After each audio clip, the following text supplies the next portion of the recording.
All right, Herle Burly, today on this two-part pod, I'm geeking out a bit because today we're exploring space, the final frontier.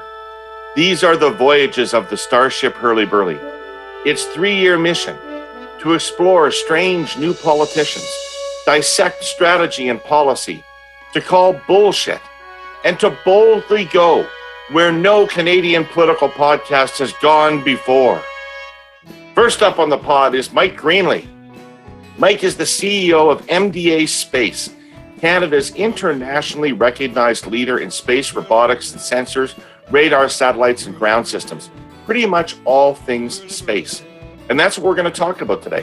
What's our role in space? How has it evolved past the Canadarm? How will it continue to grow and impact exploration, defense, intelligence, and Canadian innovation in the economy?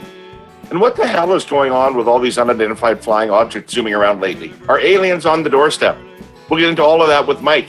And then, second part of the pod is me, Scott, Reid, and Jenni Byrne. You know us as the ever-lovin, ever-laughin, never safe for small children political panel.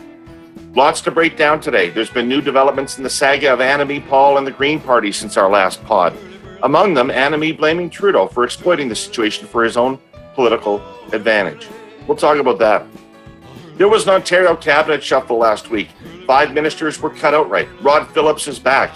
And Marilee Fullerton is now taking care of families with autism because she did such a good job in long-term care. Andrea Horwath just unleashed an attack ad on Stephen Del Duca and the Liberals. Plus, we'll talk about inflation, the Habs a bit, of course, and it's Deaniversary week here in Ontario. We might explain that. And, of course, stick around for our Hey Yous. Mike Greenley, welcome to the Herle Burly. Really great to have you here. G'day. Thanks for having me. So I start this pod by asking all of my guests, how are you? How am I? I am well, thank you. It's a very busy time in the journey of Mike Greenley and the journey of MDA. The space economy is booming. We've just gone public in the last 6 months, and so there's a lot of activity as we move forward with the business and into the future. And it's a good time. Cool. And how are you personally? Personally, I'm well. I'm enjoying my job. I'm enjoying life. It's kind of a nice feeling, I think, with everybody else these days, to be coming back out of a bit of a lockdown mode and be able to get out and about a bit more and sit on a patio. And it looks like maybe even doing a little bit of airplane travel across the border a bit. So that may come up in the next couple of months. So it's good to feel a little bit normal again. Not with your kids, though. No, for work. Yeah. Can't bring kids across the border yet.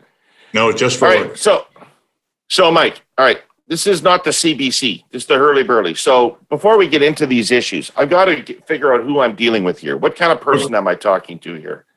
So first question, Star Trek or Star Wars? More Star Trek than Star Wars. Brother!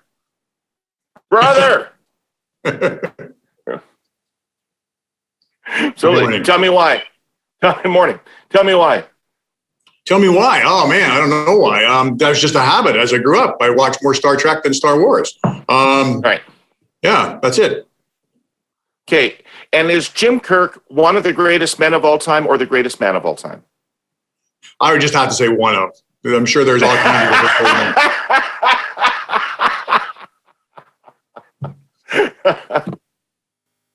I've been getting ready for this interview and reading up, and I've been watching what was happening with SpaceX a little bit. And before we get into any of it, I just want to get a sense from you as to under what rubric is all of this activity in space happening. So there's all this private sector activity, some of it driven by NASA, some of it not, and various tourism explorations going on, etc. Who governs space right now? Who says who can do what?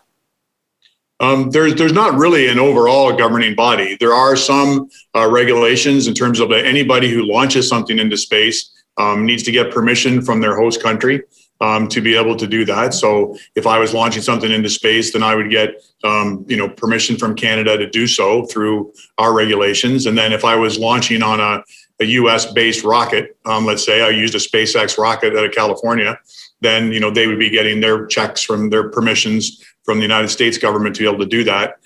So there is local regulation in terms of what you launch, and that is a bit coordinated globally, but there's no overall governing body. So the activity in space right now is kind of analogous to early days 200 years ago on the oceans, before we had the laws of the sea all established. Well, that's a really interesting comparison, because it's not a really positive comparison. What role does any host country have to tell somebody that they can set up an international space station or land on the moon? Every individual country can make its own decision. What about when people start claiming territory? Yeah, so there's been some international activity in terms of that some countries sign up to, in terms of saying that, for example, you can't claim territory on the moon, for example. A number of countries would have signed up to that. In terms of in orbit around the Earth, in low Earth orbit, you need to apply and get licenses for orbital slots, so that your path around the Earth is been applied for and coordinated, so you don't have people launching up into the same spot. There is that coordination that occurs, and so that's kind of like real estate. You've applied for your license for a certain orbit, and you have a certain period of time to which you have to get up there and use that slot, or you'll lose it. So there's a bit of that activity that goes on to coordinate that. But in terms of your question, can anybody from any country, launch a space station or whatever? With the permission of their country, they got to go through all the appropriate, regulations and permits to be able to do that launch and get that orbital slot and assemble something. But we see from a government perspective that the International Space Station's been up for 20 years and it's operating. We see in the last 2 or 3 months, China has started to launch the components of its space station, and now has, just this past week, 3 astronauts on board on their station that they're starting to build and assemble and will develop over the next couple of years. So certainly people can do that, and there are a number of commercial related space station activities where people will have business plans to put up commercial space stations as we go through the next 5 to 6 years. And tell me what's going to happen on these things? These people that are promising space flights, what is a person going to experience out of that? From the tourism perspective, having the best cocktail party stories after you come back, that's probably the best thing. It's when I was in space. People will be able to say that. But obviously people get to experience the vastness of Earth, getting up into orbit, looking down at the Earth, experiencing all that, experiencing weightlessness. Some of the tourism activities that are planned are simply to do that, just to go up and have a look and experience floating around and then coming back. Some of them are more dynamic. They involve multiple days going around the Earth several times and getting a much deeper appreciation of being in space. And then some of them are more in the future, more of a private astronaut program where you could get involved in science experiments and other things, and doing activities while you're in space, because you'd be up there for a longer period of time, maybe months. And so you'd be involved in doing tests and experiments as part of being up there. Okay. So one of the things that really interests me, Mike, is this whole role of the private sector. And obviously you're central to this because you're a private company and you're involved heavily in the space program. And have been for a while. So maybe this is not a recent thing, and maybe this shouldn't be something that preoccupies me, but I'm an old man. And when I was young, space travel was the purview of governments, primarily 2 governments, the US government and the Soviet government.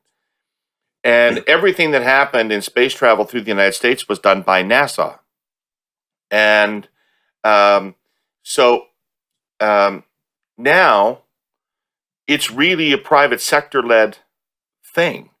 And NASA is sort of a coordinating central funding body that commissions work, but doesn't do as much work itself. And I'm wondering, How did this develop, that this went from being a solely public initiative to a largely private initiative? And what do you think the implications of that are, good or bad? Yeah, I think the way that it developed in terms of the private sector interest in this was obviously entrepreneurship was involved. Some people got massively motivated, like Elon Musk and the folks at SpaceX. A decade ago, got massively motivated to be able to get into the space business. But a number of people did that, and it became so. There's two things. One is the ambition to go and get it done and invest in it and do it. I think people could see that we could cause a shift. We could cause it to be commercially affordable. And then as that entrepreneurial drive caused it to be more commercially affordable, then more and more people got into it. So we've seen a shift in the cost of launch that's gone from the 1970s to 90s time frame, which would have been about $18,000-$20,000 a kilogram to launch something into space. Now it's at about $3,000 a kilogram, and the launch sector would be targeting $500 a kilogram. So as that entrepreneurship has caused that dramatic decrease in the cost of launch, then more and more people have gotten involved in space. So for the commercial sector, then it's become a legitimate enterprise to engage in because there's legitimate business to be done. And so now, although people don't see it every day, we can travel the world and look at the different continents on Earth and see their economies. There is an entirely additional economy that's in orbit around the Earth and in deeper space that people can now cost affordably, invest in and participate in, and there's a business case to do so. In terms of the implications of that, it's the expansion that we're seeing now. It will just continue to expand. If we look at the, government budgets in space continue to increase dramatically over the last several years. The investment capital that's going into space has doubled in size each year for the last 3 years. So we've gone from like 3 billion to 6 billion or 5 billion to 9 billion up to, it just keeps going up and up in terms of the investment in private companies, which is causing dozens to hundreds of space-related companies to be created around the world. So the implications of all that is that we've got this legitimate expanding sector that is developing a legitimate expanding economy that today is around $400 billion a year in size and is forecasted in the 2030s to be in about the 1.5 trillion or more in size. So it's a tremendous growth that's coming as a result of this. And so you were an early part of this, right? You were a supplier to NASA? Yeah, MDA has been involved in space for about 52 years. So it's really interesting when you spoke and you said that, your memories of activities in space, it was all about governments. And you said the United States and the USSR, which is true. They were the first two countries in space. The third country in space was Canada. But we're not used to knowing that and being aware of that like Canada was the third country in space. I didn't even know that until I researched. I didn't even know that, Mike, until I was researching for this interview, that we were the third country to launch something into space. Yeah, and so we got into that, for the reasons why, you think Canada would. We're a vast country. We need communications across our country.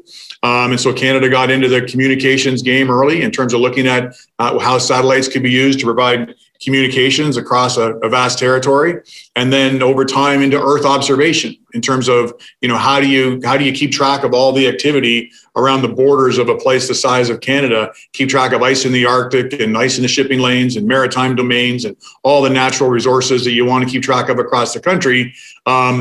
Space is a very effective tool at looking down at the Earth and being able to maintain that awareness. So so Canada was right in there from the get-go. One of the things I was reading about about the role of the private sector is risk tolerance. And does that imply that when you're doing these things, there's a lot of failure before there's success, and that NASA couldn't afford failures? The private sector could. Yeah, I think that all of that type of pushing the limits and having failures and the failures that come with innovation cycles that you typically celebrate. I tried something, it didn't work, but I learned something. Doing that in a positive, progressive manner, taking measured risks, obviously, not messing with human risk, but technological risk. we've seen that, and we've seen, for example, in the launch cycles of a SpaceX or what have you, that the advancements that they've made in terms of rocketry, and the return of boosters, to have reusable boosters and the like. A lot of people thought that couldn't be done, but they just kept pushing it and trying and figuring it out, and they solved it. I think that the private sector is able to innovate in that way much more rapidly and freely than government. If the posture was, NASA created a rocket and they launched it and it blew up, it'd be like, oh my God, the government has failed. And you see it now on social media. SpaceX will put a rocket and it blows up. And everyone's clapping and cheering and saying, oh my gosh, that was a great test. And we learned all these things. You just wouldn't get the same reaction. In one case, it's somebody like innovating and pushing the limits of Earth. In the other case, it's the government screwing up again. So I think that, industry's engagement in this stuff, has absolutely enabled the innovation cycle to be able to crank. The visible stuff is the stuff that we see in terms of, the rocket type stuff, like the rocket innovations. It's high profile, it's very visible. But of course, there's a lot of other innovation going on that we're all involved in around next generation Earth observation technology, next generation communications technology. How do we get information back from space? And all those innovation cycles and failures and successes are happening in the labs of all of our various companies, and not quite as visible as rockets blowing up. But everybody's leaning into it in the same way. In terms of making those advances. And so we're definitely seeing with the increase in government spend, with the increase in capital investment in the sector, the innovation cycle is definitely accelerating. Let me give you a short Herle Burly primer on the difference between spending and investing. Spending is when it's 2015 and you buy a leaf blower to finally clean up your property, and now it's 2021 and that leaf blower is in perfect condition because it's never been used. Investing is when it's time to buy your first CD in 1983, and after careful consideration, it turns out to be Duran Duran's Seven and the Ragged Tiger. And it's still paying dividends because even though New Moon on Monday makes your ears bleed, you're still talking about it on your podcast almost 30 years later. That's a good return. Our presenting sponsor, TELUS, has been investing in improving digital connectivity for Canadians since the year 2000. Nearly $240 billion nationally in network infrastructure, operations, and spectrum. And now they've just announced an additional $54 billion investment through the end of 2024. The impacts of that are going to be significant for our post-COVID economic recovery. 529 new urban and rural communities will have TELUS blazing fast 5G network by the end of this year. 1 million more homes and businesses will be connected to their pure fiber high-speed internet. That'll push the total to over 3.5 million premises. Right across the country, these kinds of investments are going to do more than expand network coverage and speed. They'll create over 38,000 new jobs in construction, engineering, and emerging technologies. In the coming weeks, we're going to take an audio road trip and break it all down, province by province. And we'll go underneath the numbers to share some stories about how the lives of Canadians are changing for the better when it comes to how we learn, run our businesses, and take care of our health. For now, you can go to telus.com/connectingcanada to learn more. All right, so let's take a minute with that innovation cycle accelerating and get us excited about space. And I'll just throw myself on the mercy of the court. And I will say that I kind of lost interest in it a number of years ago when I read and came to understand, maybe I'm wrong, that we can't go anywhere. That we can't even envision speeds that would get us anywhere in the universe. So other people obviously think differently. And obviously, other people are putting a lot of money behind being more optimistic than that. So what's exciting? What's possible for us? Yeah, so I think that the things that are possible in space are in different categories. So you picked space. I'll call it space exploration or space travel, and I'll go there. I'll go there last. I'll save that for the big finish. But in terms of other things, in terms of that are exciting about space that affect our lives every day, like humans on Earth are using all of their devices these days, and we want the world to have global connectivity. The United Nations declared a bunch of years ago that access to the internet is a basic human right. Canada has declared that everyone in Canada will have high-speed internet connections by 2030. And so this is exciting. To me, this is exciting because ubiquitous communications and high-speed communications, no matter where you live on the earth, means that everybody has equal access to a good education. Everybody has equal access to starting a business, putting a business online, being an entrepreneur. And it doesn't matter if you're in New Mexico or Nunavut or anywhere else, you've got that same access. So I think that's going to be a tremendous impact on Earth. So what's going to enable that and enable that at speed is going to be space. We're increasingly putting up broadband networks in orbit over the next several years to be able to bring that high-speed communications to the world, which will absolutely change the dynamics and be an equalizer all around the Earth. A second thing would be Earth observation. We increasingly put up different sensors for Earth observation in monitoring things like climate change, for example. There's about 50 variables that people need to monitor for climate change. 26 of those can only be monitored from space. And so our ability to put up sensors... Do you think it's happening? What happening? Do you think it's happening? Climate change? I think climate change is happening. Personally, I personally believe climate change is happening. That's a different interview, but I do. No, I'm talking to somebody who's talking about observing it from space, and I was just being funny about people that, no, absolutely. I personally do. I believe that. So things like our ability to have satellites up there, then observe climate change, measure it, manage it. In addition to everything else, we're going to get to a position where for some people, it's a scary thing because they're concerned about demand and stuff. But like companies and countries will be able to, in a while, persistently observe the Earth. And so that means you can have persistent change detection, whereby when something changes, you can quickly detect it using, various forms of algorithms to detect that. And so our ability to monitor things and analyze things around the Earth will be greatly enhanced, which will have a huge economic impact around the world. And so I think in addition to a great environmental and quality of life impact. So managed well, I think that's exciting. I think that space tourism, if we go there next, will dramatically continue to increase. That's an exciting thing that's going on into space. People will be able to, like we talked about it earlier, leave Earth, go into space, engage with it. We have to manage that well and make sure that it's done safely and the like.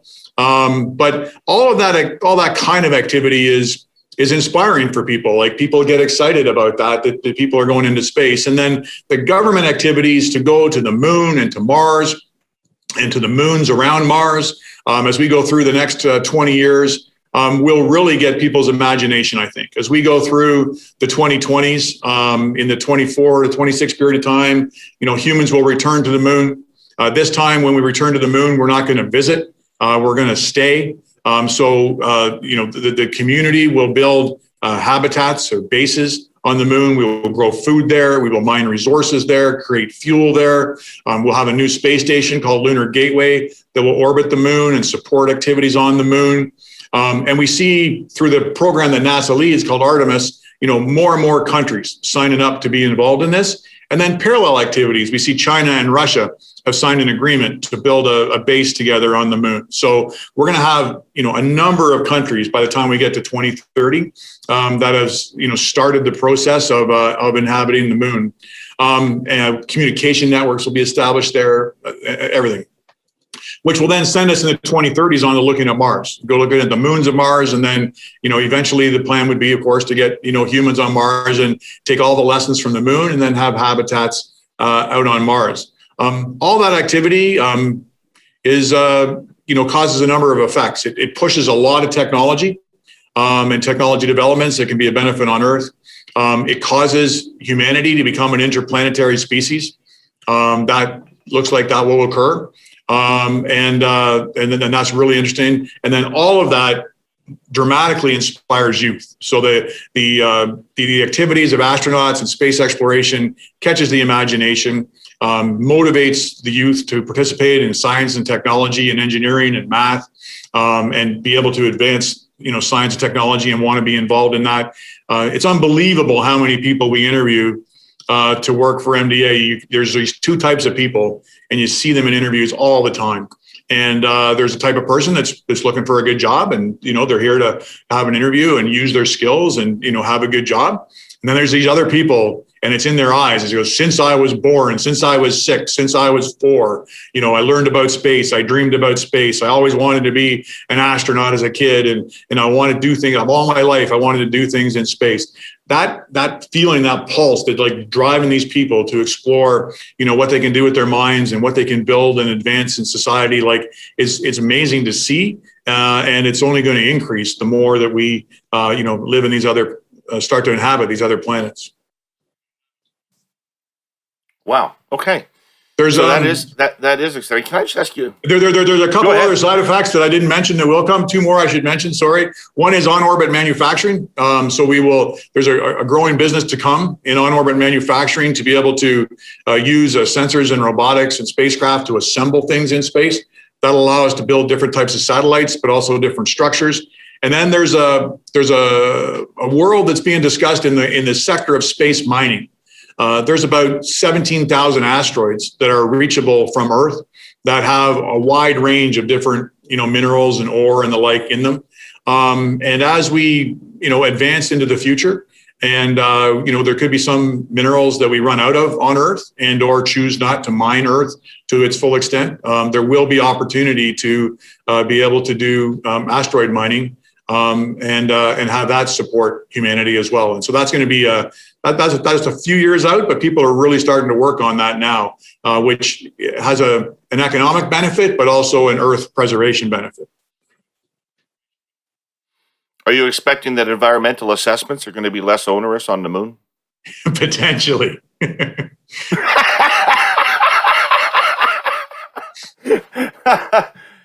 I ask you just a quick sidebar about trips to the moon? Yeah. There aren't many things that we could do in the 1960s that we cannot do today. And how did flying people to the moon become something we can't do? I would have thought we'd be doing on a regular basis. Why isn't it? Normally, technological things that were difficult in the 60s are routine today. How did that go the reverse?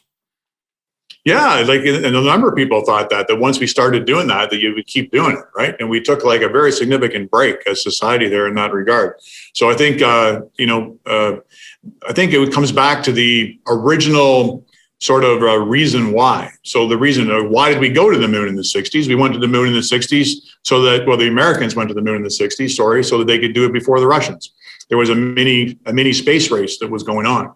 And so the race occurred, there was winners and losers in the race, and it was conducted. And then you kind of ran out of reasons at the moment, and you get back to life, and you've got, other economic activities, and you've got, government risk, like we talked about earlier. And then that, diminished and slowed things down.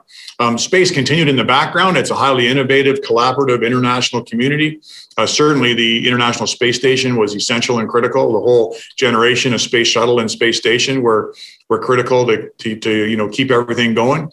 But now we're seeing that, there's new reasons. There's still a bit of a space race going on. A number of countries want to get to space, but people are realizing the impact of space on life on Earth. People are realizing the impact of space on the economy, that it's a great economic engine. Very high quality types of jobs are created in space that pushes technology and drives, a solid space technology sector in any country. A lot of countries want that. Now we have 90 countries, 90, that have a space association and want to get involved in activities in space. So there's a much larger drive now to be involved for more reasons than just to say that I did. So the economic reasons and the expansion of humanity to other planet reasons, like really drive it in a way now that it has a chance to be persistent. And you see from the investment and returns coming from industry that there are, legitimate commercial reasons now to participate in space. Well, we'll keep it going. I realized I didn't answer one of your questions earlier because you asked about, the speed of moving around space. And that is another one of the innovations that, has a high probability of coming. There are a number of groups that are looking at different types of propulsion systems, including, nuclear-based propulsion for spacecraft that would, dramatically change our our travel over the next couple of decades. And so our ability to, get to the moon in sub a day, or to get to Mars maybe in 30 days instead of 9 months, which would be 9 months. And like with nuclear propulsion in a spacecraft, it would be sub 30 days. So there are definitely whole groups of people that are looking at that, which would, definitely over the next 20 years have the potential to change our ability to bop and zip around between these planets in ways that we can't do today. And obviously, that type of activity will progress the next level of activity in terms of speed and how far you can go and how fast. So that there's a whole strain of innovation, commercially led, in that regard as well. Hey, well, thanks for that. That's actually kind of encouraging on that front. Yeah. Let's talk about MDA for a little bit. Sure.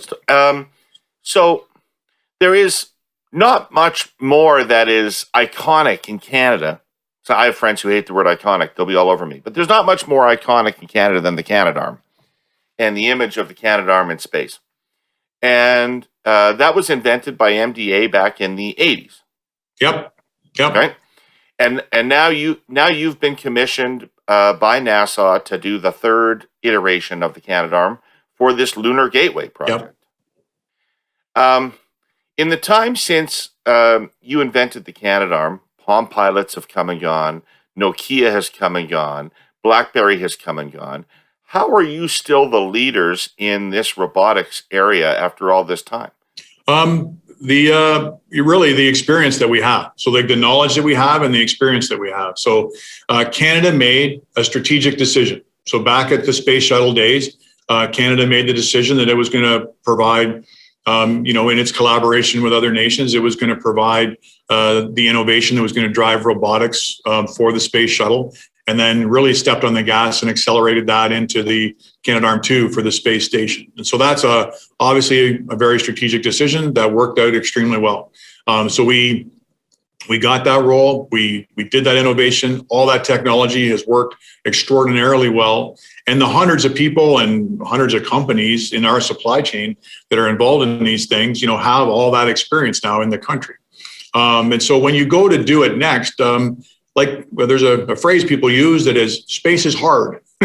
So it is hard. And so we've got that experience and we've cracked that nut. And so when you go to do it again, geopolitically, Canada has the brand of being space robotics now. So when the Canadian Space Agency is negotiating with other countries for our role on programs, certainly robotic-based technologies, we have incredible credibility to say, well, of course, Canada will do the robotics. In addition, because space is hard, you want the proven technology. So we made the commitment, we developed the technology, and it's worked for over 20, 30 years. And so when you want to do it again, and let's say this new space station, Lunar Gateway, the current space station is 400 kilometers from Earth. Lunar Gateway is going to be 400,000 kilometers from Earth out at the moon. So when robotics need to work out there, you go with the people that know how to do it, that they're proven that it's going to work. And so you've got that past performance, and that holds us. Space is a different environment in terms of the robotics. It's interesting because these robotic instruments look very large, like big crane-like arm-like objects, which is the Canadarm, but they have tremendous dexterity. So like our ability to sense and grasp with very fine levels of precision is extraordinary in terms of what we've done. And so it's the robotics themselves to be able to last in space, and then the control systems that have been established and refined year over year over year for the last 30 years, have continued to improve every year of operations. We've probably sent something to the space station or received something back from it, almost every year for the last 20 years. So we're constantly upgrading, changing, improving, modifying software. The robotics on the International Space Station has increasingly got smarter and more autonomous on our way to the Lunar Gateway. So, just because we delivered something 20 years ago never means we're done. Our staff this team we have today has over 3 million hours of experience supporting, planning and supporting robotic operations on the International Space Station. And so that's continued innovation over the last 20 years, which keeps us ahead. And then that reputation gets you the next job. Okay. And what else do you do besides the Canadarm? Yeah, so we have 3 strong business areas, world leaders in each one in MDA. So one area is Geo Intelligence. So we own and operate RadarSat-2, a radar-based satellite, a world-leading capability that looks down and observes the Earth every day. And we sell that. To see what? To see what? To see what, Mike? To see whatever people want to see. So in terms of areas where our radar satellite image would be used, it would be used for environmental reasons, to look at ice in the Arctic, icebergs, ice flows all around the north. It would be used to track ships and various forms of transportation, ships on the ocean. We use it for analyzing forests, to do deforestation analysis. Our shipping data is fused with shipping detection data, is fused with other sensors. We have a huge program right now that's out for trials in partnership with Canada, monitoring the fishing zones around island nations so that they can detect illegal fishing and be able to then, intersect and deal with illegal fishing. A wide range of natural disasters, we use radar-based satellite for. Radar is an active sensor, so it doesn't just look, it pings. So from 800 kilometers up, we're pinging the Earth and getting a return. As a result, we can measure elevation. And so there's a whole range of activities in the natural resources sector and the infrastructure sector where people would like imagery to know if the various heights of land have changed for different types of analysis that they do. We can deliver reports of the height of oil in all the oil tanks in the world. Some people would care about that. If you're doing economic analysis, how much oil is being held in all the oil tanks in the world, you can measure that from space. So there's a wide range of different imagery and analysis across economic, security, transportation, and climate and environment sectors that people would buy that imagery for. So that's what Geo Intelligence is all about. And so we have that business where we're processing information from our sensors and other people's sensors to deliver imagery and analysis to government customers and commercial customers around the world. We've recently announced a large investment. We're in the development now of our next generation of Earth observation satellites that we're going to put up in the next several years. And that's what's happening in Geo Intelligence. In satellite systems, our other business area, which is largely driven out of Montreal, we produce technologies for satellites and build full satellites. And so the satellites that are used for Earth observation and certainly the satellites used for communication, we provide a wide range of technology for all different aspects of communication satellites and are involved in exciting new projects like the Canadian-based Telesat Lightspeed project, which is going to be one of the most technologically advanced low Earth orbit communication constellations. And we'll have a significant role on that, developing digital technologies for that and being involved in the manufacturing of hundreds of satellites here in Canada that will build that constellation. So that's a very growing area of the global market, which is what we talked about earlier, is that broadband communications connecting the world. And then in robotics and space operations, it's all about what we've been talking about in the Canadarm, is putting the robotics up, increasingly having space operations. Here in Canada, we didn't mention, but this Canadarm3, which will be the new robotics on Lunar Gateway, this new space station by the moon, it'll be operated from Canada. So Canadarm2 that we delivered into NASA for the space station is operated from Houston with Canada as a backup site. Canadarm3 on the new Lunar Gateway out at the moon will be operated from Canada, so no Houston. So it'll be Canada, we have a problem, and the next generation of operations. And so that's really, really exciting and gets us to use all of our operational experience on the next generation. And those same groups develop rovers. So we've had technology on rovers on Mars for the last dozen years, 12, 14 years. More technology going up all the time. Another rover going up to Mars from Europe, potentially next year, that we built all the mobility and propulsion systems and vision systems for, and many more to come. Canada's just announced a new micro rover program that they're going to run competitions for over the next year or two. And so that whole rover technology area is another growing area for the robotics group as well. Pretty exciting. We get to do a lot of stuff. We get to work it's all pretty cool across the space sector. All across the space sector. That is all pretty cool stuff. All right, now can I ask you to take a step back and talk to me a little bit about policy in Canada as it relates to your industry and more broadly. So people who worry about such things have for a long time worried about Canada's record of innovation. And the closer we get to a transformation from an old economy to a different economy, the more these people worry about these things. Yeah. And to the extent that, I had economists on this show that were critical of the last federal budget, it was about maybe they didn't see a growth strategy. Maybe they didn't see the ideas in there that were going to propel the economy forward into this next generation. I'm interested that you had been purchased by an American company, MDA, not you personally, Mike, but MDA had been purchased by an American company and then has been repatriated by a Canadian consortium of investors. Yes. Among that consortium of investors is Jim Balsillie, who has very, very strong views about Canadian innovation policy. Yes. And I'm wondering whether MDA has a purpose now, whether this consortium and this new ownership want MDA to fulfill some national function here in Canada. And second of all, you're right at the core of innovation and doing it well and doing it internationally competitively. And so what's that secret sauce and how can we get it into our manufacturing sector? Yeah. So I think in terms of like MDA's purpose, so I think that there is a purpose behind what has just occurred. I think that the board, the investors, myself as a leader, like we're all very proud of what has occurred here, and that when it was decided by our historical parent in the United States to put us up for sale, that the way that process finished was this group of very passionate Canadian investors, purchasing MDA, returning us to a Canadian headquartered based company, and then taking us public in the last year on the Toronto Stock Exchange. So that's been really exciting, really proud. We do use the word national champion in our language. We believe in that. We believe that we have a role to be the large space company, Canadian based. We're a global space company, but we're based in Canada, and we're very proud of that.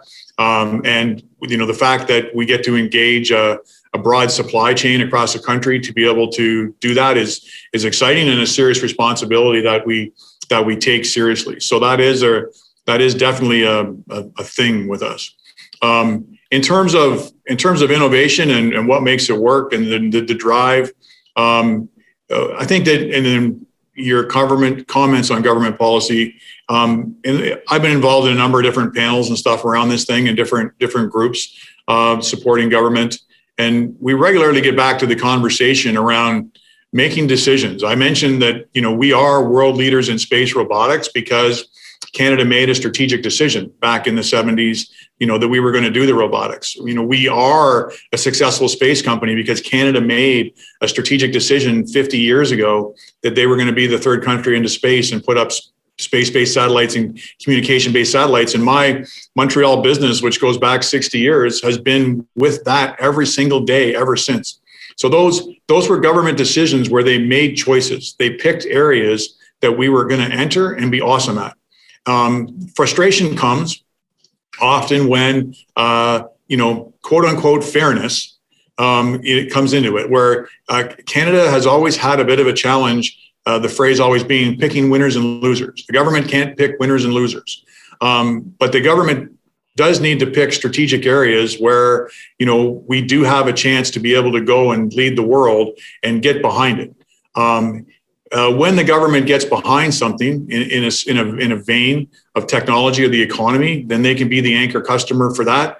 They can fund and take us through the high risk phase that lets industry then gain momentum around that and start to bring industrial investment to that equation. When you look at space, and we've talked earlier about maybe commercial getting a bit ahead of government. Maybe, but government's right there all the time in the back alley. So if you look at a company like SpaceX, it has a very, very public view that it's out there and SpaceX is investing and it's causing all this activity. It's true, but they've had billions of dollars of government contracts as well. They have an anchor customer in the government to be able to, get a lot of rocket launches and get up into NASA and stuff. And then now the conversation is about the Starship and the transportation to the moon. So the government being there saying that, like, if you invest in this, I'm going to buy it, or I'm going to be your anchor customer to get you through the first phase, and I'm deciding this is something that I want to do, fuels industry. It gives industry that base to stand on, to be able to make stack up investments on that. So I think that having programs and activity where we decide what we want to do, we get government anchor support for doing that, and then maybe programs where there's some collaborative industrial government activity, and then industry will take over. If you look at something like Earth observation, we've had a history of getting contracts to build radar-based satellites from the government, and now we've committed to the largest investment in our history to put up our next generation of Earth observation capability. And we'll look to governments to be anchor customers of that, but we're not waiting for them this time. We're moving out and doing it, and then because we've got that confidence, and that's been built up over time, just like SpaceX. So that relationship is important. Yeah. Okay, so you're describing something interesting. Now, I got a friend named Robert Asselin who writes a lot about innovation and competitiveness issues. And he was recommending prior to the last budget that Canada create something like the US's DARPA program. Right. Not the Dharma project, that's lost, but the DARPA program, which has done, as I understand it, in a very superficial way, exactly what you're talking about, which has got together with industry and academia over the years and said, we need to be able to do this. Let's put some money and get our resources together and go figure out how to do this. We need to know how to make Tang so astronauts can drink orange juice in space, that kind of thing. And And when your U.S. parent first moved you to the States, it was partly to access that kind of money, wasn't it? So what ought Canada to be doing similarly to that? That type of a program is a perfectly good idea. Like, I've been in a number of discussions which would be, related to what if Canada had a DARPA-like program. And that type of a program, it makes perfect sense to be able to pick the areas where you want to go, to get that partnership between government and industry, take the high risk part of the curve and do it together, or do it with initial government support. Or sometimes DARPA will run competitions. They'll say, here's the problem I want to solve, and maybe give some funds to a couple of people to try to solve it.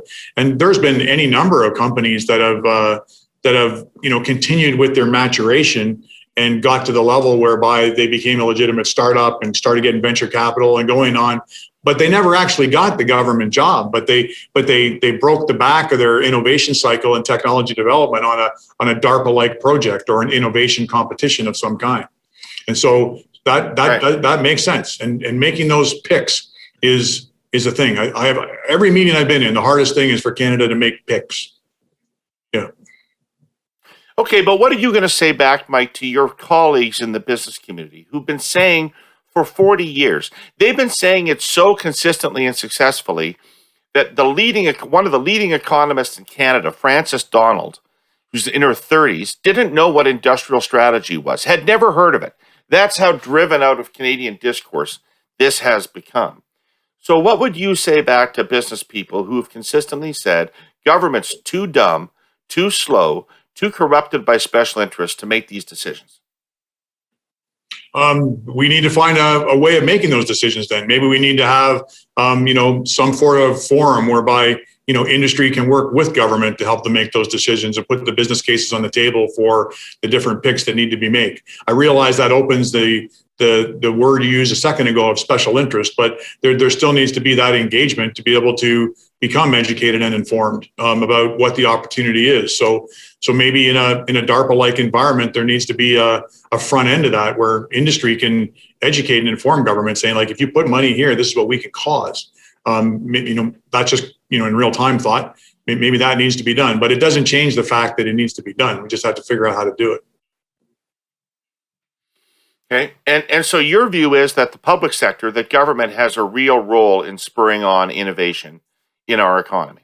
I believe so. Yep, I believe so. In addition to, in my sector, engaging in technology development for sure and pushing innovation, but then also creating, financial structures that encourage industry to do innovation. If you look at, whatever financial incentives that one would want to think about in terms of, having access to structures and funds that can encourage people to do research and development, that maybe give them appropriate tax breaks and the rest to do that, or have programs where you can access funding with the right business case to be able to do so.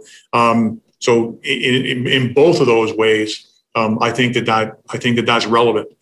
We've seen as a nation, like a lot of that stuff decline over time. If we go back, through government, supported funds, if you go back 30 years, it was much more accessible in terms of your ability to get, funding for initiatives to take something new on than it is today. It continues to, like everything else in our helicopter society, it gets more and more scrutiny, year over year, and gets more and more conservative year over year. And so therefore it gets less effective year over year.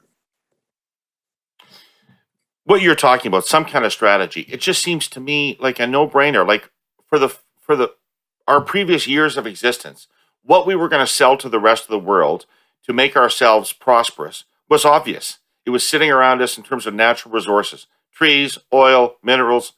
This is what we did. Now that those are no longer going to be our competitive advantages, they're not obvious. We have to make them up, don't we? We have to look around the world and say, what can we do that nobody else can do as well as us? Yeah, and absolutely. Absolutely. That is a strategy. That is a strategy. That is a strategy, and that is something we need to pay attention to and where we have roots. If you take something like we just talked about space-based communications, like we made a strategic decision 50 years ago to enter space-based communications. We have a whole communications infrastructure in the country. We went through the days of the Nortels and the JDS Uniphases and the like that were in the country. We have a strong technology sector in the realm of communication.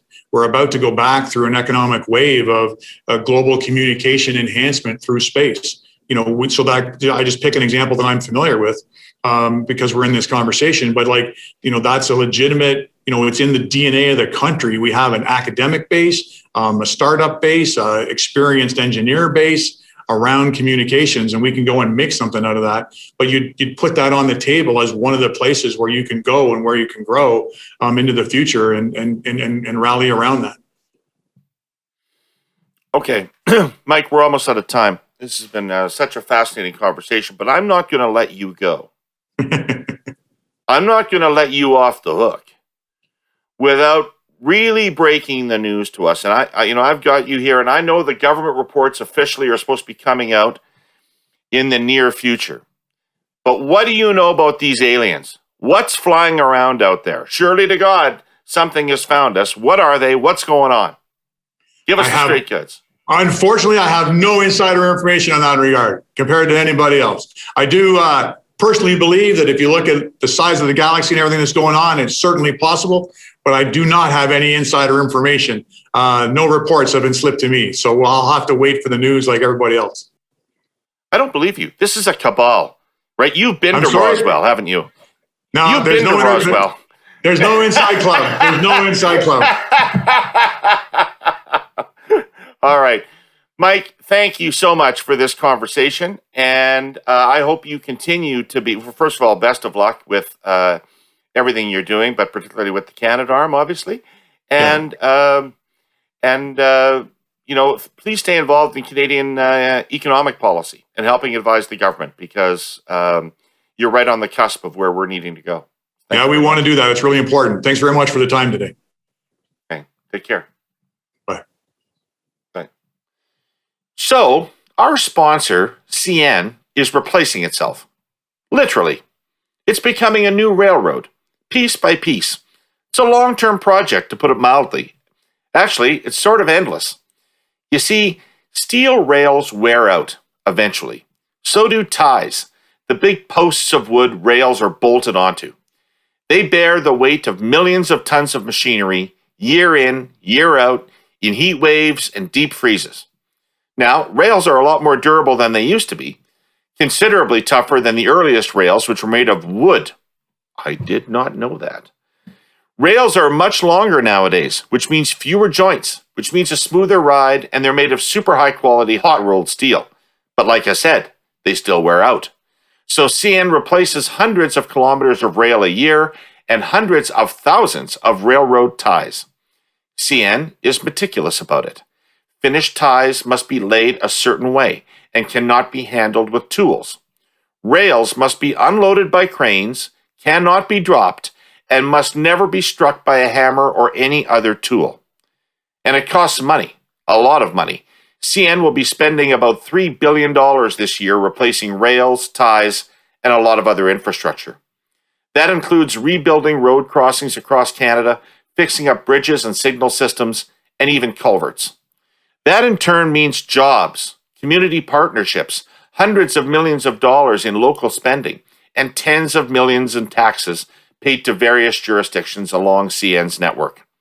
It's about moving more of the Canadian economy by rail, which in turn leads to reduced greenhouse gas emissions, trains being much greener than trucks.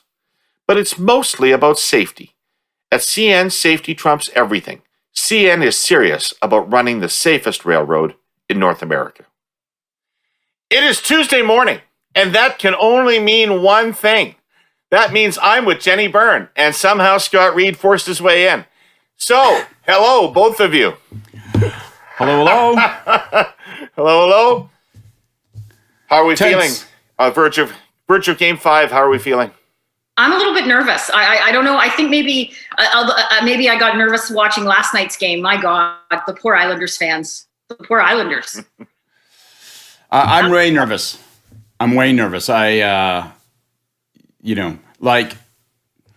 Game 4 was a heartbreaker. I just hope it isn't a backbreaker. I really am anxious about whether the team will sort of take a bit of an emotional beat from it.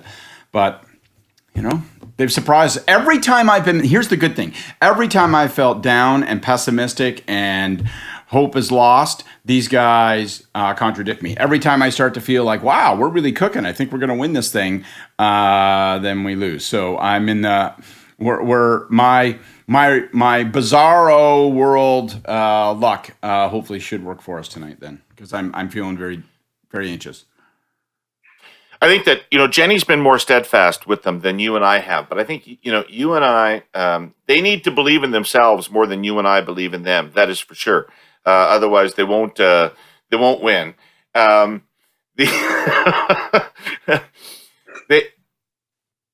think the problem is that we all think it's kind of a Cinderella thing, right? We don't think it's real. So anytime something like last game happens, you go, holy shit, the good luck streak is broken. Well, and now they're in trouble. Will there be a new reffing team? There must be, because they're over in the States. I normally don't like to complain about reffing, but the last two games have been horrid. More coming on that. Well, the guy. I'll come back to that topic later. Will you? Mm-hmm. All right. So let's talk a little bit of politics. Activity in Ontario this week that signaled that we are getting into the election season, even if it's only a year away. Ford shuffled his cabinet. And often people think this is a wise political thing to do. But we can debate here how much impact positively cabinet shuffles actually have. But this one was, it's hard for me to see what impact this was going to have on public opinion about the government. It seemed to be more of a shuffle that solved internal problems in the government than it did to address external perceptual problems. But maybe I'm wrong. Jenni, what's your take? Yeah, listen, I'm kind of with you. I think that some insiders and a lot of politicians think cabinet shuffles can make or break election campaigns. And I don't think there has never been a case in my lifetime that I've worked on a campaign where someone being a minister has saved them from losing their seat in the next election. It just isn't the case. Most people don't know who most of the cabinet are. I hate to tell it to people, but that's the case. I think maybe, under the correction government, when your guy was finance minister, he had an extremely high profile that is rare. It doesn't normally happen. And so it obviously, I think this cabinet shuffle fixed some internal problems, probably that the Ford government has. I think it might have caused some others, although I've been surprised at kind of the lack of chitter chatter, for lack of a term, that it's actually caused. It kind of just went, like, it happened. It was a story for a few hours, and now kind of life has gone on. What would have been the internal challenge? What would have been the internal issues they were trying to solve with this shuffle? Well, there hasn't been a massive shuffle. There was a small shuffle in the fall of 2018 when a cabinet minister had to be replaced. Then in June of 2019, there was a larger shuffle, but it didn't affect everyone. This was the first time there's been a massive shuffle before or leading into the election. And I think there was a sense that ministers that were in certain portfolios, like Mary Lee Fullerton in long-term care, there needed to be a bit of a shakeup there. Scott? So I start in rabid agreement with you both. A cabinet shuffle that doesn't touch the premier, finance minister, health minister, education minister, treasury board, attorney general. Like, that's a definite in a provincial government to boot. It has zero public impact. Treasury board was affected. Prab Sakaria became treasury board. Oh, I'm sorry. All right. You know what? Well, then I retract it all. Obviously, this was an earthquake of an event then. Look, it just doesn't fucking matter. It just doesn't matter in public terms. And so obviously they had other items on their agenda. In addition to that, I really do think from a policy perspective, you have to look at it from a political perspective. You have to look at it and say, so Mary Lee Fullerton gets, I think, arguably a promotion in terms of the bat she swings around the cabinet table. Maybe not in terms of profile, maybe not in terms of salience of the issue right now. But good grief, I mean, she commands an enormous amount of provincial budget all of a sudden. And so she gets rewarded for that. Rod Phillips is back there. Rod Phillips, who's not exactly, an anti-corporate revolutionary. He's going to now be the guy who's going to go nose to nose and tell Mike Harris that for-profit care is going to take a beating. I don't think so. So it's sort of an FU to all of that. But, most fundamentally, I guess I just think it must be an intramural exercise. I struggle to see what the intramural thing is. I wonder, I have a question, and it's for you, Jenni. You would know better than the rest of us. But in the sense that a lot of it was getting rid of older not older, but longer-term members, longer sitting members who were from largely rural areas. They were vestiges of their times in opposition. And I wonder if it was that, it's not quite a generational change, but it's sort of like, that small clutch of rural members that dominated during opposition, it's the complete curtain fall on them. Like the Uriks and the Akabuskis, like Hardemans, it's like, sorry guys, right? Your day is over. We want to be a suburban party. Goodness knows that we'll be able to compete for that in the next election, but that's our ambition. And therefore, there's just no room for you at the table. We're going to assume that those ridings are safe. We don't need you as a cabinet minister to be there. But like, if that's not to me, that's not that big an objective. I mean, maybe it's kind of brush clearing. Well, I'll start by saying I had more activity and more people messaged me yesterday, being the second year anniversary that the Premier's first chief of staff, Dean French, was fired. Then I got. Do you know him? Did you work with Dean? You guys used to share cabs and drink out of the same coffee cup. You're a palsy-walsy, right? Is that? Yeah, sure. Yeah, okay.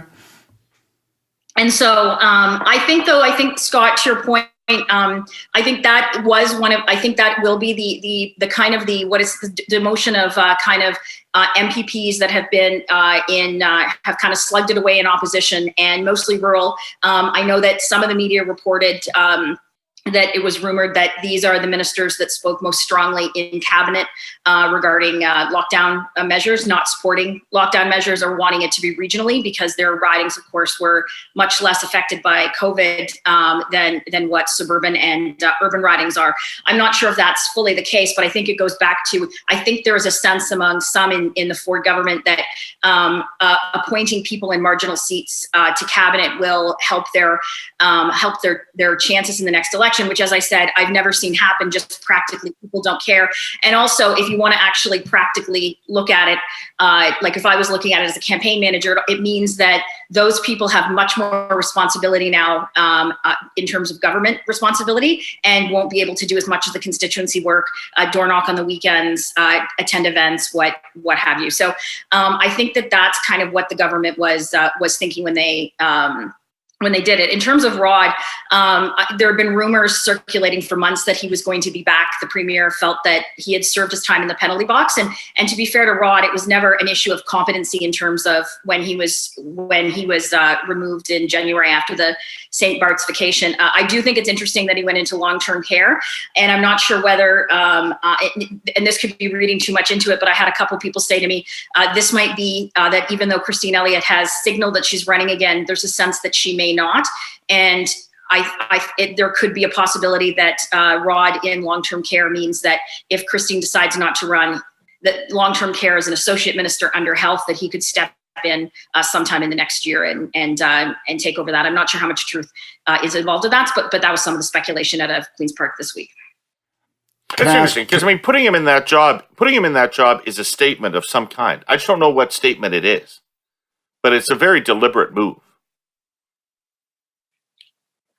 Well, it could be for any host of reasons. As I said, Rod's competency was never the issue. I think, though, that it's and I'm surprised there wasn't when he was reappointed to cabinet. The first thing that came to mind is, when we're watching the hockey game on Sportsnet, there's still a ton of ads the Ontario government's running in terms of keeping the border closed. And so it was interesting that you're still running the ads about non-essential travel not being allowed back into the country, and you put a minister back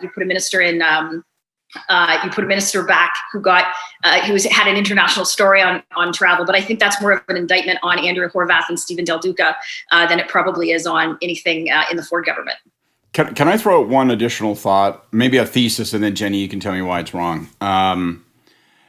First of all, on the long-term care thing and Rod Phillips, I mean, is it a full-on thesis? It's a full-on thesis. So if you don't mind, out thesis. Yeah, maybe grab a vegan shake and sit back. I'm gonna really footnote this to death. First on I know what the fucking statement is about putting him into long-term care. And the statement is, don't worry, nothing's going to happen to private care providers. The Chartwells of the world can rest easy at night. There's going to be absolutely no repercussions from this government. So that seems almost indisputable. But here's flipping sides, though, and picking up on the point about Rod's competency. I think if you look at the life of this government, and I don't know if this is a cause and effect thing, maybe it's a coincidence thing, but when Rod has been around playing a prominent role in this government has been better. When Rod has not been around playing a competent role, central role in this government has been worse. And it kind of corresponds to our Dean French anniversary, because obviously he was just a complete clusterfuck of chief of staff in terms of setting the agenda and managing the affairs of government. But he moves out, Rod takes into finance, suddenly that government stabilizes. Even in the early days of the pandemic, the government looked better. He's gone at Christmas after the atrocious judgment call, and things have been worse since. Again, there may be no cause and effect. That may not be a causal thing. But it seems to me that when he's played a central role in this government, that government's been better. That's fair. Scott Reid, the world needs more Rod Phillips. Well, this is what I'm driving at. And I don't think he should be the long-term care minister. I think he should be the minister of everything. I think that he should get all the jobs. But I just don't know how can you go from that Christmas thing, sitting in the armchair and going, well, it's awfully cozy here, and then run with a straight face for the leadership of the party if that's ever a prospect. I just think that he can get back into cabinet. I'm not sure he can get back into a place where people say, yeah, I'm there for that. Well, and his riding is not like, 2018 was a bit of an anomaly in terms of ridings that the Conservatives picked up.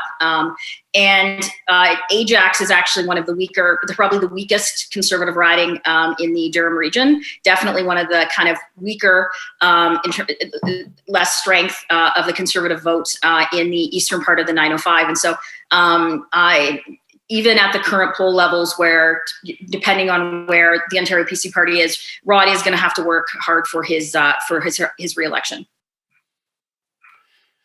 Having said that, if I was running Ford, I wouldn't feel bad about my position right now. No. Presumably have bottomed out, presumably have gone through the worst of things. The base held up pretty well.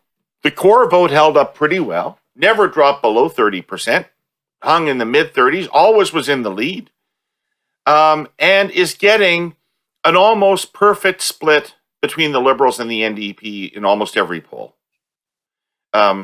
Which I guess takes us to the NDP ad this week, which is the first salvo in the primary to see who gets to challenge the Ford government, I guess.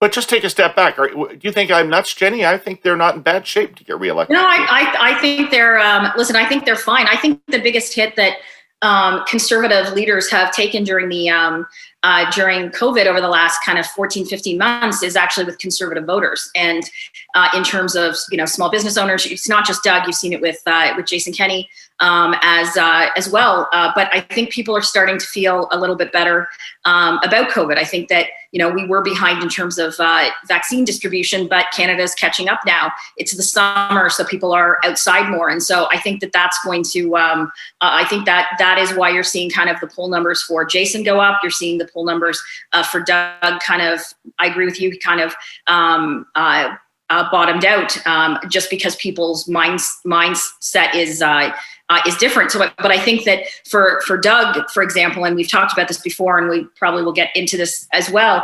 A lot is contingent because people are happy with a lot of the federal government supports out there right now. Like it has backstops the economic ramifications of COVID, and so if we have an election sooner rather than later federally, and if there's a change in terms of what the federal government supports are for small business and for Canadians, will that have an adverse effect if people start to feel the pinch economically leading into next year?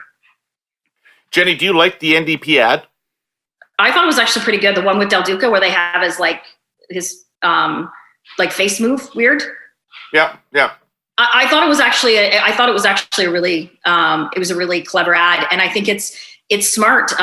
They are for the most part fighting each other. At least the NDP, except for a few ridings, the NDP are fighting the Liberals. Liberals have kind of a two-way fight. They're fighting the Dippers depending on where they are, and us. So I think it's smart because a lot of times you see the NDP, they just can't help themselves. They want to go after Conservatives, and it actually isn't outside of like in Ontario, Windsor, Thunder Bay. It's other parts of Northern Ontario. They're not their opponents are not the Conservatives. They've got to figure out ways to keep the core Liberal vote that went NDP last time, like in Toronto Centre, Spadina, Fort York, University of Rosedale. Center-left Liberal voters do not like it when the Liberal Party attacks the NDP instead of the Conservatives. Do NDP voters not give a crap about that? So I don't know the answer to that question, but that's the question that was on my mind. I remember the grief that we've encountered, David, when we would go after New Democrats, provincially and federally, with paid media, and we would get it and hear it hard from caucus and from activists in the party on that side, saying this makes it harder for us to consolidate and to woo those people. We just can't, we can't get that job done. So I wonder if that would be just as pronounced. Now, the hardcore sign captain NDP types loathe the Liberals, like hate us with a burning passion of 1,000 suns, right? But I wonder if that, that downtown urban vote that could find itself on any given morning in Toronto voting NDP or Liberal, I wonder if they're like, yeah, I don't understand why you're doing this. So I thought the ad was okay. My guess is its weight is so insignificant that it's not going to really affect much in terms of hitting people. So that's one failing. But I I don't know the answer to the question, but that's the same question I had, which is, will it prove ineffective because the NDP Liberal switcher base isn't looking for a civil war? They want to make certain that all guns are trained on Ford, and will they find that alienating? I think I would blow off all of the internal crap that you would get about that. I think I would blow off the caucus, everything, in order to run the kind of ads the NDP are running, or if I was a Liberal, to do the reverse, because there is no question that the non-Ford voter is going to be highly motivated to remove Ford. And so there's a huge first mover advantage to whoever is seen as the strongest alternative to defeat the Ford government on the center left or left. And if nobody establishes any distance between themselves and the other between now and the election, then it will happen serendipitously, and it won't be under your control as a campaign. It will happen because of an event, or voters will just decide one day based on the debate, as they did after the City TV debate last time. And so if I was running a campaign and trying to control that dynamic, I would be trying to force gap between myself and the Liberals, or if I was running the Liberal campaign and the NDP, before the campaign started, so that default positioning was established at the beginning. What's the best way of doing that? I agree, and this is depending on what their weight is. They may not be coming up in our social media feeds because they're not targeting. I doubt anyone in the NDP universe would be targeting me in any form of social media or online presence with an anti-liberal ad. That would probably not. So we're not even sure what the weight is. This is also the first time that people are seeing of any attack on Stephen Del Duca. He's lucked out by being kind of very well unknown. He's the only leader whose approval ratings have kind of gone up, and that's simply because people don't know him. So this is an introduction. And as for ads, like Scott, I'm sure David has felt this too. I remember going into caucus meetings when I was national campaign director and playing ads that we were about to, okay, guys, here's the next TV ad we're doing. Here's our next radio ad. And you'd have someone stand at the mic going, I don't like it. People in my riding just don't like negative ads. We can't run this. This is terrible. And I'd stand there and I'd be like, nope, they actually work. And, half the caucus would be booing the ads. But they work. Such a great vibe, eh? I love that. What a great... That's why I can never wait for the economy. David fucking Herle. Why aren't we talking about the economy? Paul Martin's greatest finance minister in history. We should be talking about the economy. You sons of bitches don't know what you're doing. All right, okay, fine. Heard it so many. That's why I can never wait for the writ to start, so you don't have to consult them anymore. You just do it on your own. There's a difference between consulting and informing them about what's happening. Yeah. What? Well, I was. You said Well, my is. I see the virtue of defining Del Duca negatively because there's no definition around him, and I think that you can make of him almost anything right now. And the Liberals may not feel they have the resources to do that. So I see that. I see the benefit of that. But again, when it comes to consolidating that vote and creating that gap that you're talking about, I just wonder, like, what's the most effective way to do that? And, I got nothing against negative ads, but I just don't know. Like, I would wonder if the more negative ad that I would want to go after is what issues you can't trust them on, right? And the issues that are in play and of anxious concern to voters now, and say, because the Liberals did this just not so long ago, you can't trust them on that. We're the only ones that, on education you can trust or something like that. I don't know. So I think there may be softer spots in the Liberal belly is what I'm wondering. And they are not negative ads. They are factual ads. Yes, factual. Yes. Negatively factual. Right. And my facts begin with terrible things about you. You think negatively, well, they're not factual. They're negatively fact-based. They're factually negative. Core of fact somewhere buried in the ad. Anyway, that's. But doesn't this come down to sooner or later, if the NDP are going to pull ahead of the Liberals can pull ahead on brand. I'm not so sure the NDP can. And if the NDP are going to pull ahead against the Liberals in this three-way fight, they're going to have to do it the obvious way, the old-fashioned way, and that is Horwath is going to have to pull the sled. And that's what happened in the last election. She went into the city debate. It was the first time anybody paid attention to her. She seemed appealing, and suddenly that was it. Last candle snuffed out for the Liberals. But like, she's a dreadful politician and a dreadful opposition leader, and she has spent years and years and years, and but for that one day has not left her mark. And I just think, they can define Del Duca, but ultimately, where's that gap going to come from? Horwath has to be better than Del Duca in order to win. It's just that simple. And she's never shown, but for that one day, that she can be good.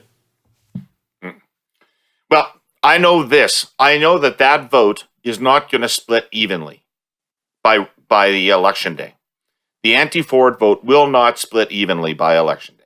So that's what I know for sure. Federally, Jesus. There was a Nanos poll circulating around Twitter yesterday that showed the Liberals at 50% in Ontario, Conservatives at 27%, NDP at 14%. Is there a mercy rule in Canadian politics that can be invoked at this point? Well, this is the reason. If I was the Liberal campaign manager, I would be bugging everyone to go. I'd be like John Cusack and say anything and walk around with a giant boombox from Kickboxing sport of the future. Like with calling an election, like I'd walk up and down the halls. I'd like go in front of Trudeau's cottage, hold it up. Like if I was the Liberal campaign manager, this is what I want to go. This like 50% numbers are close to what Chrétien got in 2000.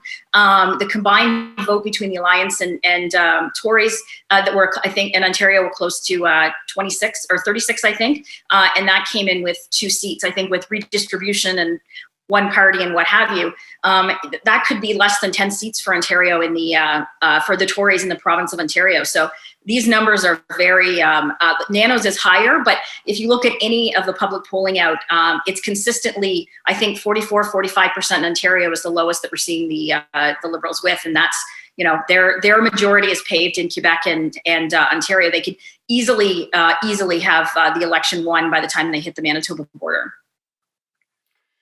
So what the hell do the Conservatives do in Ontario? I mean, this has been the question. We debated it, frankly, all through the last campaign. We had this discussion every day of the writ period, every week of the writ period in the last campaign. And it remains the fundamental question. Conservatives can't form a government without winning Ontario, not just being close, but winning Ontario. They have not been within single digits in any poll I've seen, I don't think, since the 2019 election. So, how do they win Ontario? What do they got to do? Well, they have to have a value proposition. There is a reason why political parties, it's how you make the sausage. Like political parties, you guys have done it. I know I've done it.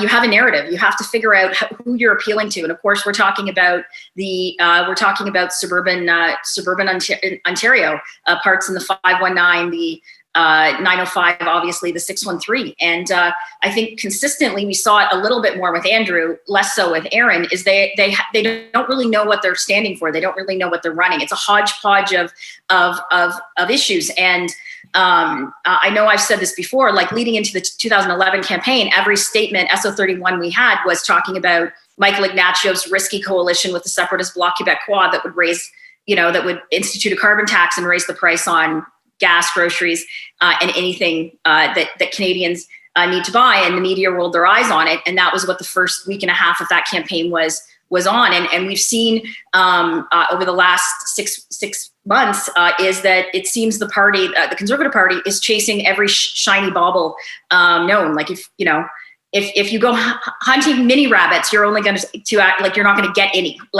And so I think that they haven't been able to ascertain what the narrative, what the qualitative and quantitative questions are that they need to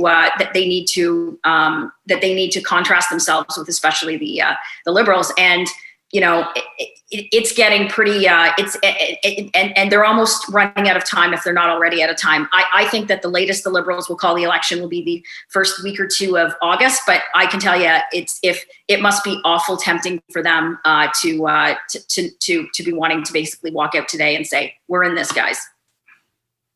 So let's start Scott, there. do you know why the Liberals are so far ahead in Ontario? Do you understand why they're leading so strongly in Ontario? I think it is the accumulation of 15 months of the federal Liberals and Trudeau specifically signaling independent of execution, independent of how policies unfold and all that, signaling that in broad strokes, his priorities are right and his story is coherent. We're going to do what it takes. We're going to keep you whole. We're going to work to recover public health and then strong economy. Those are our priorities. That's what we're going to do. And we're going to keep you whole, folks. And I think that there's all sorts to criticize in terms of, originally the vaccine rollout and all that kind of stuff, all sorts to criticize. Frankly, you can go back and look at how some of the programs that were rolled out have done. If you want to put on a green visor and, start going through, well, how much money went to whom and all that stuff. I mean, there's vast sums of money that have moved out of the door with virtually no accountability. God knows there has to be some horror stories in there. It just stands to reason there would be.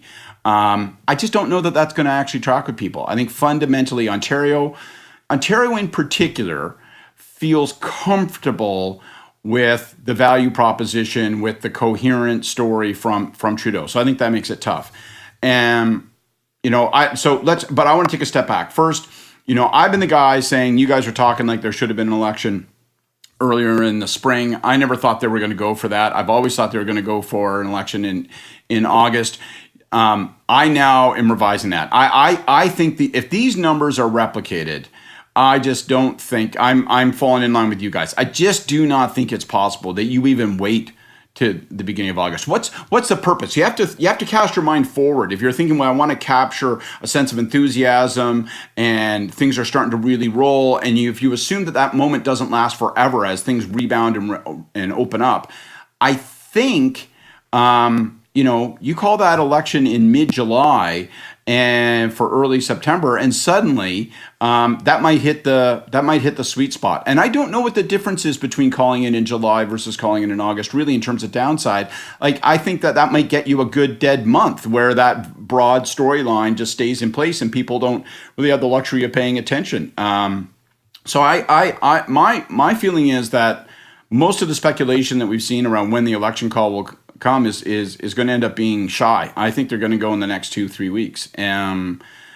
So that's thing number one. Thing number two, sorry. Yeah. Sorry, I was going to say though, Scott, if they do that, it won't be September. Like, there's no way they're going to increase the minimum election day is 30. The minimum election period is 36 end of August. days. Then yeah, sure. There is no way I would be.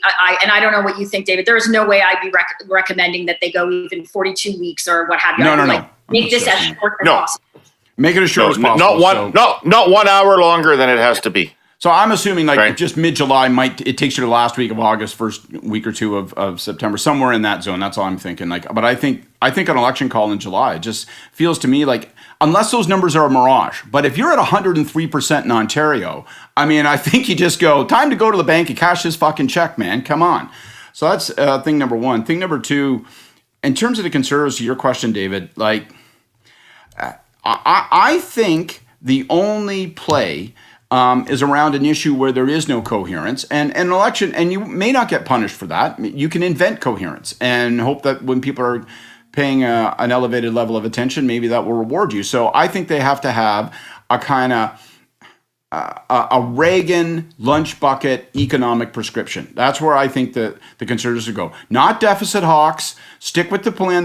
Over the course of 10 years, we'll get that deficit down, but that's not our priority. So kill all of those incoherent, sometimes contradictory signals about being fiscal hawks and just say, look, we are going to bring back jobs. We're going to do a better job of managing the recovery and the rebound than Trudeau will. And, look to his own riding if you're O'Toole, right? Look to suburban, working class Ontario, where he comes from, and make that your prescription. Make that voter your desired targeted voter and talk to them nonstop all the time. And it's not a bunch of, take the base for granted. Don't get into a bunch of social issues. keep all that stuff in a bottle, put a plug in it, but just talk, lunch bucket, economic issues. Don't get caught up in fiscal hawkism, and see if you can make a play on that. Well, one thing that for sure isn't going to work is this implicit notion that some conservatives want to tell themselves, which is people are finally tired of Trudeau. They've finally seen who Trudeau is. People have had a good long look at Trudeau, and they're still entirely comfortable with him. So just forget this idea. If blackface didn't kill the guy, I'm telling you, sitting around saying, well, vaccine rollout in January was inadequate, that ain't going to kill him. Okay, it isn't going to be that people are sick and tired of Trudeau. That's not going to fell this guy. Agreed. He remains the single best asset the Liberal Party of Canada has. If I was in their caucus and he still didn't know my name, I'd still be happy with him being leader, because it's a better chance for me to win my seat. But I think in terms of a lunch bucket type issue, it's turning kind of the talk of interest rates into lunch bucket issues, and Pierre Poilievre has been pounding on this for a while, and I know Scott, you were, I think, intimating that he was a fiscal hawk, but the increase in interest rates is actually starting to hit people. There's been a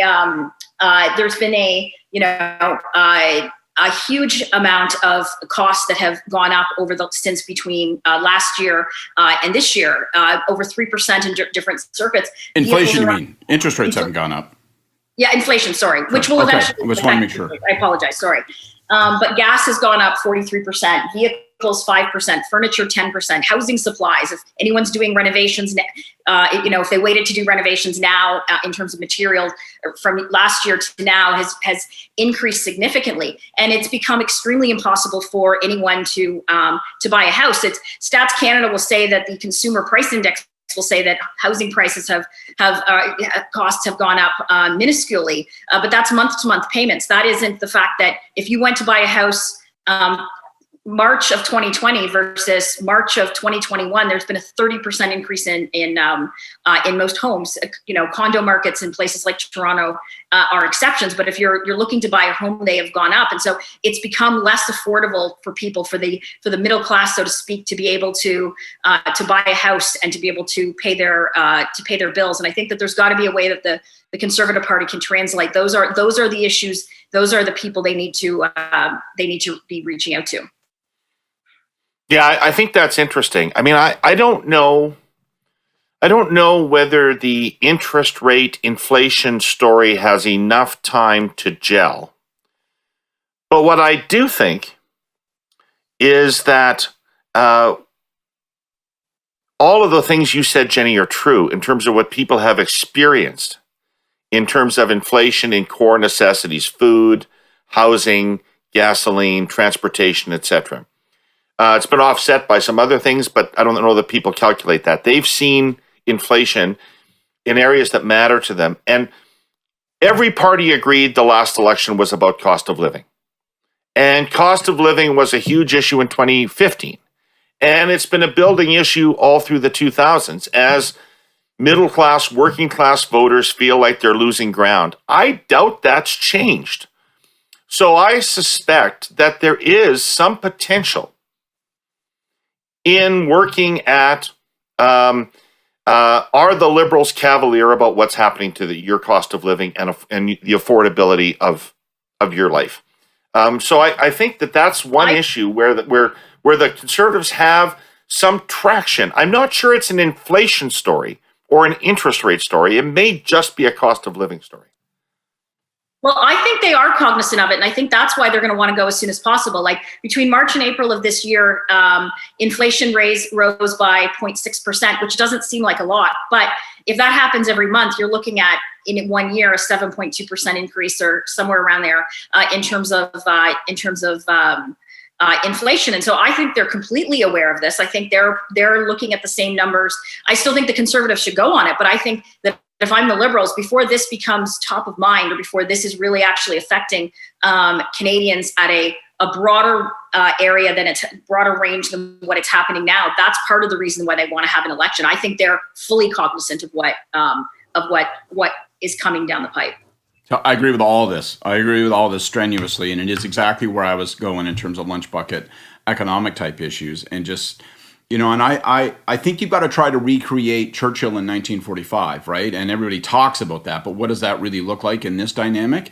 And I think it's a conservative Aaron O'Toole leader acknowledging, look, we needed big brontosaurus-sized government to pour money all over everything during the pandemic. That was the right answer. That might not be a comfortable place for conservatives, but that was the right answer. And that's no longer the right answer to every problem that's going to ail us as we go forward and we try to build a sustainable, strong recovery.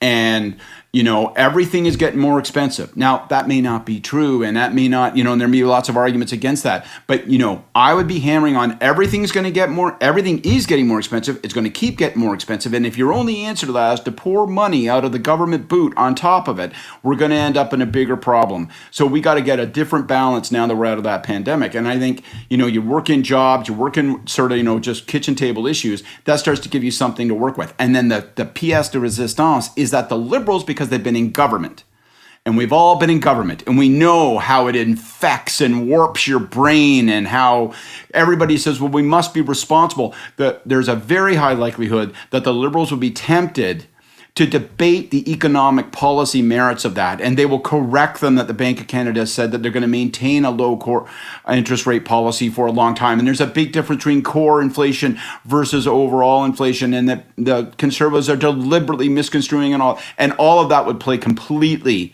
into the hand. They will argue with Canadians about whether inflation exists, right?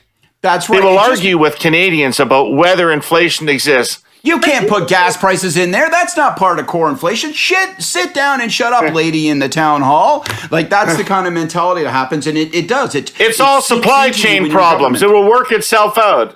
Yeah, exactly. This fucking ship in the Panama Canal, that's the problem, okay? We're going to fix it now. But do you think Trudeau actually would go down that road? He's a very different... I don't, but it's the trap.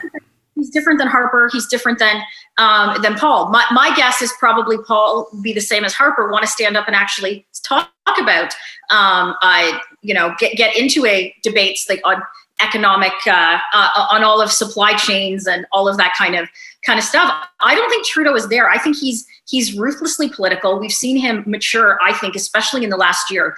The pandemic has turned him less goofy, so to speak, and they've even been able to read the mood better than most provincial politicians. It was he less goofy since March 2020, coming at you for re-election. No, but he and Doug were the same kind of politician last year at this time. Now 20% less goofy. He was less. I love it. It's a slogan for the times. He's read the mood quicker than the province has had. It was Trudeau that first, he stopped question period at his cottage. He, put a tie on. He's doing, question period in the House. He's doing press conferences in the National Press Theatre.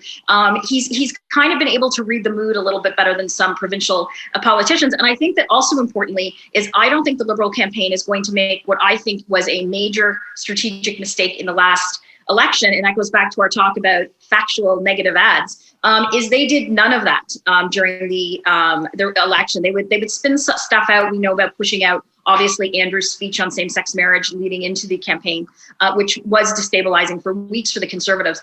But I don't think the Liberals are going to make the same mistake with Aaron, because I think if they had run a proper non-Sunny Ways campaign, they could have been much closer to the majority, if not gotten it. And I think that if you're sitting in the Liberal war room now, you're like, all right, buddy, we're not going to pretend to be Sunny Ways. We're not going to say we're not going negative. We're going to get our fucking majority this time.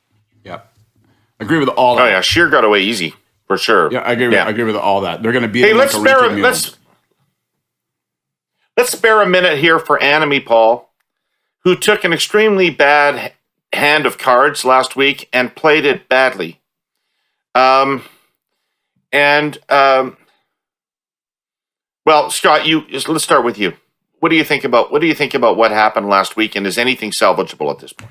So I want to make a broad point. I'm not going to dissect her performance, which I thought was atrocious in that news conference. I thought it was atrocious in a moment of crisis to meet it in that way. She said lots of things that may be true. She didn't say lots of things that were relevant to helping herself. And that's got to be the project when you're when your back's against the wall. So I thought it was, I thought I had some sympathy for her because I thought that the ultimatum from her own executive council seemed an outrageous thing to do. But I saw evidence in that news conference of the person I thought I heard executive members complaining about, and political instincts that seemed to me to be very, very fallible. So set all that aside, though, I thought it was a reminder fundamentally that building a party is really hard. It ought to be really hard. Like, in Canada, building a brokerage party that attracts people and you maintain your base and grow and get a new coalition together and welcome new voters, that is hard freaking work.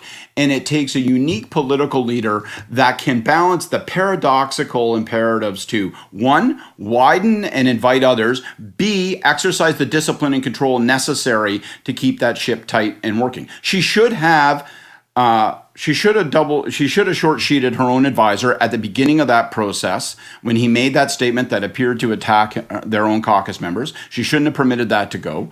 And so you needed that discipline and control. On the other hand, you've got to be inviting and welcoming and exciting people. So this is really, really hard. And I think we're finding that Annamie Paul, who has a lot of talent and a lot of appeal, is failing at it. And it reminds you of how hard it is. And it makes me think, and I'm not blowing smoke, Jenni, but I think about Preston Manning, and he got that thing moving, but he could only take it so far, right? And then, if you want to be honest, you think about remarkable political leaders, I got to hand it to Stephen Harper. He takes something that looks like it could be fizzling out with the Reform Party.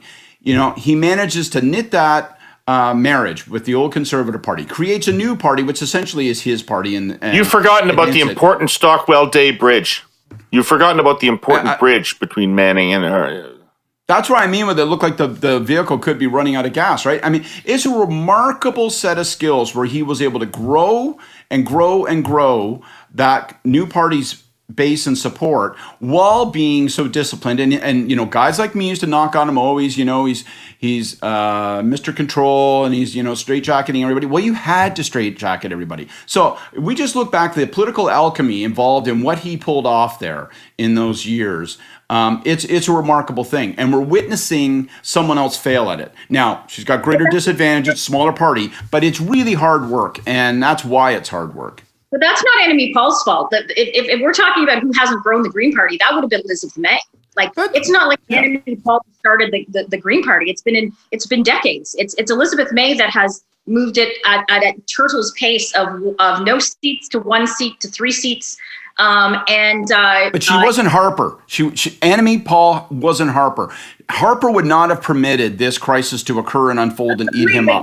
You're talking about creating a party, and I'm saying that's not Annamie Paul's fault. That's Elizabeth May's fault. Because if you look at leaders that have been successful, we've talked about Harper, we've talked about Preston Manning, Lucien Bouchard did the same thing. We're talking about people that started political parties, and within 5 years, both Bouchard and Manning were leaders of the opposition. This is more of a Elizabeth. I was more sympathetic to Annamie Paul last week because I believe that she was never given a full shake by the Green Party. This is party still of Elizabeth May. Elizabeth May felt she didn't want to step down, and she's trying to cause as much problems. I agree with you, Scott, 100% in terms of her performance last week, in terms of a combination of just a giant chip on her shoulder to the stunning lack of political naivety that is just stunning to me. And so it'll be interesting to see when the writs dropped, is she going to be the leader? Because there's apparently some vote, or there at least talk of some vote out of that meeting that she had with her executive council, or whatever they call it, for July 20th. And so if she's somehow turfed as a leader, does this mean that we go into the next election campaign with Elizabeth May as a leader yet again for the Green Party, because there's only kind of two people standing? Scott, you make what Stephen Harper did seem so difficult that you'd think that smart opponents should have been able to stop it. Well, yeah, but he was also very lucky in the opponents that he had, David, right? When you take a look at you and me. no, you know what? In our defense, I would say this of all three of us for a second, right? Maybe, just maybe, right? A cynical, grizzled, you got to play within the boundaries of the status quo sometimes. Maybe we know a fucking thing or two, right? And when people sweep onto the stage and say, I'm going to do politics differently and it's going to be perfect, and when I encounter these things, I'm just... we're showing the limits of that. We've been showing the limits of that in the last 2-3 weeks. And I think Annamie Paul was dealt a really viciously bad hand of cards. But I agree with David that she's also played them poorly. And a little more realpolitik earlier on and said, where does my self-interest really lie? What do I have to do? And, the negligence toward caucus and the willingness to say, well, I'm just going to stand by my advisor. That stuff, those were scoring on your own net, and you just didn't need to do that. Well, and I'll be honest, we spend so much bandwidth, and I just don't mean us. I mean the entire press gallery and people spend so much bandwidth talking about the Greens, and they're seriously irrelevant. Most of the polls have Max's party, the People's Party, polling higher than the Green Party, and in a lot of regions polling higher. And so I just think that, like, for whatever reason, the Green Party has been on this cusp of breakthroughs now for 4 elections in a row, and it's just not going to happen. I think that it's completely they've become absolutely completely irrelevant, and that's not just Annamie Paul. That is the fault of Elizabeth May, who turned the party, instead of trying to build a big tent coalition, she wanted to keep it about her and her power base and her friends and her family within the party. And I think that we will see them less relevant, which is hard to get. Less relevant after the next election than what they are now.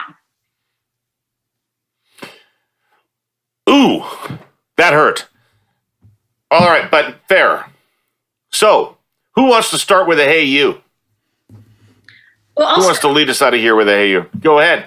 I'll start. So my hey you is to the Liberals, and it was announced this week to the Liberal Party federally. It was announced this week that the border measures are being extended. The current border measures are being extended to July 21st, and so there seems to still be no coherent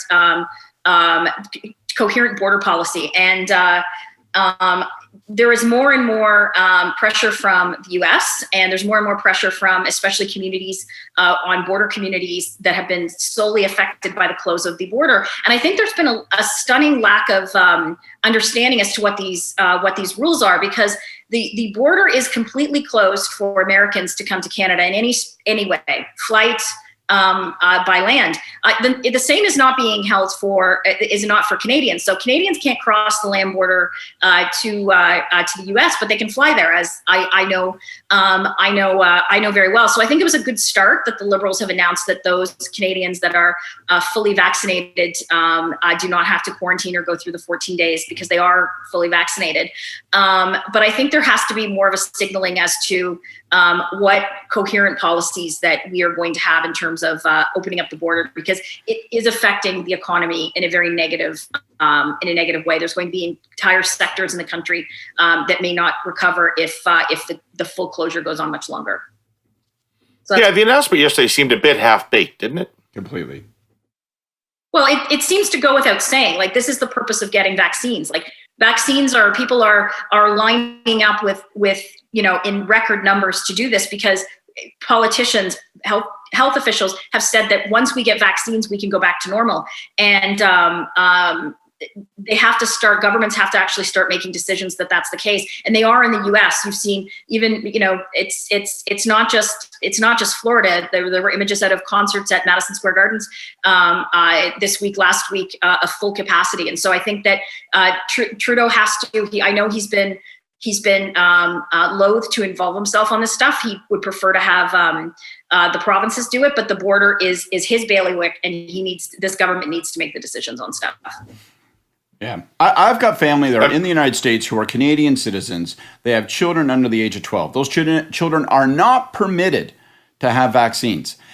They can come back here and not have to quarantine, but the children will have to quarantine.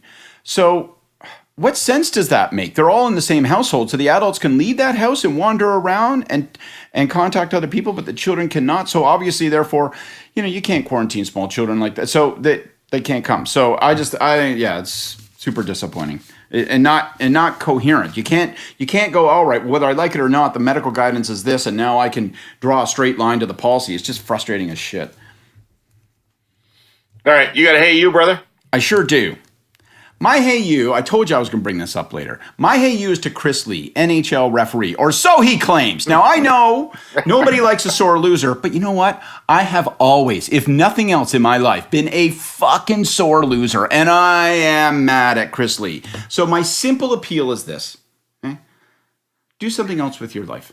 Okay? Travel. Take a course. Cash in your RSPs. I don't care, but please stop being an NHL official. Mercifully, we're out of your reach and your whistle for a while, your lack of whistle. Mercifully, Corey Perry may be able to skate around without fears that an RPG will rip his face from his head and encounter no penalty. But still, please, after that display, just go away. I beg you, just go away. Whatever you do, stay away from the Montreal Canadiens. Goodbye. Go away, Chris Lee. I think he's got a great career ahead of him refereeing professional wrestling. Stelco Men's League. God love you, Kevin Biasco. Yeah, I know, it's a great line. It's a great line. My hey you goes out to Annamie Paul directly, personally. Here is free advice, worth all of it, what you need to do. First of all, your mistake, the thing you did wrong, was not to discipline, fire, and distance yourself from the advisor that called for caucus to be defeated. That's not on for a staffer, not to call for any caucus member to be defeated, much less your entire caucus to be defeated. So that was obvious that person had to go and you had to stand with your caucus. So remedy that. Second thing is, make Paul Manley your best friend. Develop cohesiveness between him and yourself so that you've got a strong, cohesive unit there going into the election. The third thing is the Green Party apparatus clearly doesn't want to support you, and they've been trying to undercut you at every level. Negotiate what their commitment to the campaign is going to be financially, and get that money independently controlled by your people who are running the campaign so that the party apparatus can't kneecap you or handicap you throughout the writ. Get control of your money. And the third thing is save all your money, because nothing you do between now and the debate will matter. You're going to have a chance at the debate to stand up and have a moment and take on Trudeau and take on everybody else. And if you have a moment, then run your advertising. So get an ad ready, save it for after the writ, and get your act together and save it for after the debate, get your act together and gear everything toward what kind of run you can get on after the debate. But the first thing is mend your fence with your caucus member, and secondly, wrest control of the part of the campaign financing away from the national council of your party. What do you think? Good advice? Advice from an apostle of the status quo. All right. Thank you both for another great conversation. Go Habs, go tonight. Thank you very much. I would like to thank all of our listeners and viewers. I would obviously like to thank TELUS and CN. I'd like to thank Metal and Andy and the Air Quotes Media team. And I'd also like to thank Cole Caulfield for obvious reasons. And we'll see you next week. Ciao. Hurle Burly, Hurle